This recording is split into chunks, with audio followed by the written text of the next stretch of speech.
Hi, this is Murder Kitten. Let's get to it. First off, we do not even have the capacity to talk to you about that 1 hour long interview Trump did with one of the Nazi Barbies from Fox News, Laura Ingraham, last night. 1 hour. Even she was shocked. Today, the president decided he was going to go down to Kenosha, and he doubled down on talking to Jacob Blake's family pastor, despite the fact that the family said several times yesterday that they have no family pastor and that no one from Trump's office has been in touch with them.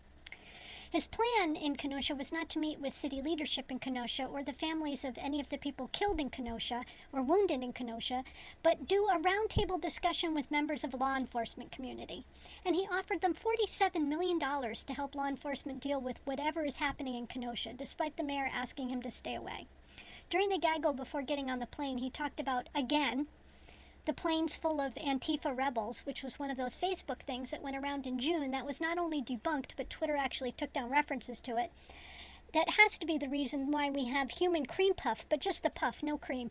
Senator Rand Paul, who has called for subpoenaing Antifa plane records, hotel records, and all travel records and funding. Turns out this was probably a joke. But honestly, who knows these days? After that stunt last week where Rand Paul was pulled by cops from the ganashing jaws of anarchy, it would not surprise us in the least. And then we have a story that Health and Human Services has set aside $250 million. Are you fucking kidding me? For a PR campaign ahead of the election to, quote, defeat despair and inspire hope on coronavirus. So let's do some quickie math here. $250 million for a PR campaign, $47 million for Wisconsin to beat back the wily antics of Antifa, but we don't have the money for, say, national testing strategy for COVID or unemployment benefits or to figure out how to open schools safely or to get enough Clorox cleanups for whatever. And in all of this, Trump continued to defend the white nationalists who are coming to places like Kenosha and Portland from outside the cities to stir up shit and fucking shoot people.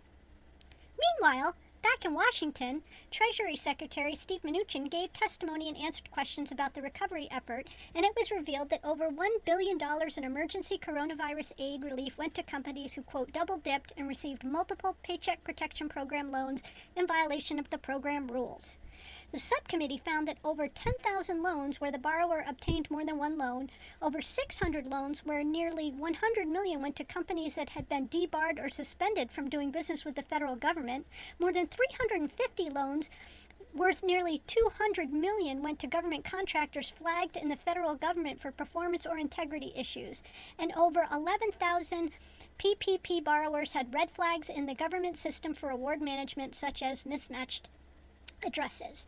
And finally, in that same hearing, human sweat stain Jim Jordan, who was on every goddamn committee in Congress for some reason, blamed the governors of the states hit hard by coronavirus for why some businesses and the economy have not yet rebounded. Which brings us back to the top of our Murder Minute, where we ask you, when is someone going to ask him and the other Republicans if Trump has had any responsibility at all in not having a national plan for this virus? And that's your Murder Minute.